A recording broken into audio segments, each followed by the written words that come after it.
Hey guys, this is Matt Core from CtrlPaint.com, and today we're going to talk about the basics of color theory. And really, I think the first and most important topic inside of color theory is the idea of a pleasing and balanced color scheme. Because as you can see by this wheel here, there's tons of choices. And if you use all of them, well, it won't be very balanced. It'll look like a rainbow. There's a lot of ways to go about choosing a color palette. But there are some handy color schemes that are some general guidelines, which will help you get started. The first one I'm going to talk about is analogous, and this is as basic as it gets. To see this in action, let's take a look at some of Scott Robertson's paintings. This first painting here is a great example of an analogous color scheme.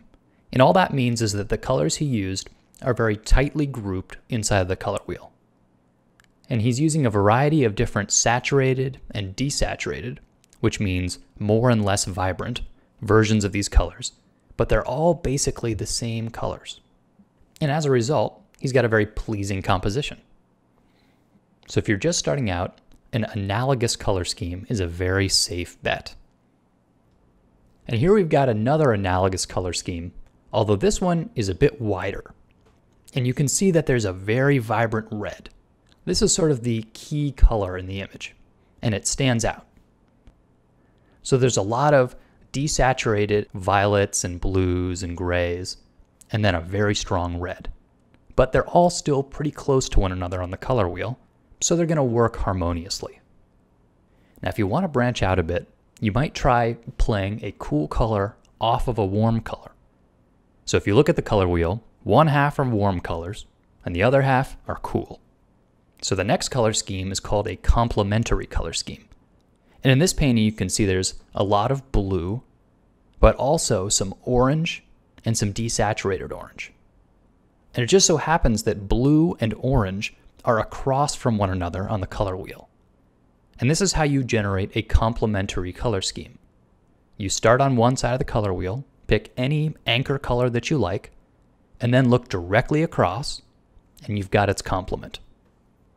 But one of the reasons that this painting works so well is that it doesn't have a lot of bright orange.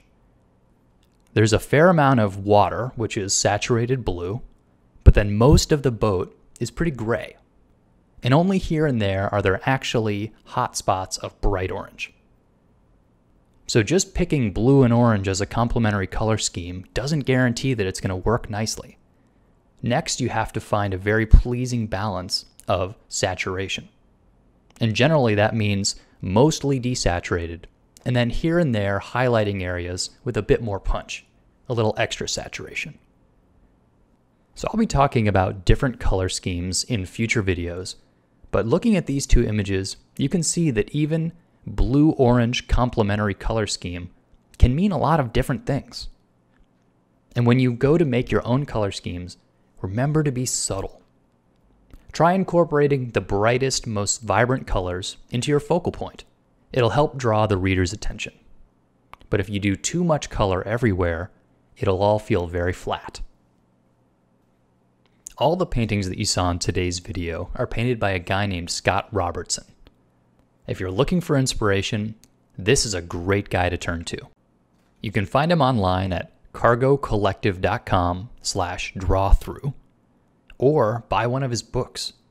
These art books are awesome inspiration. I have a few on my bookshelf, and I'm always flipping through them looking for cool industrial design stuff.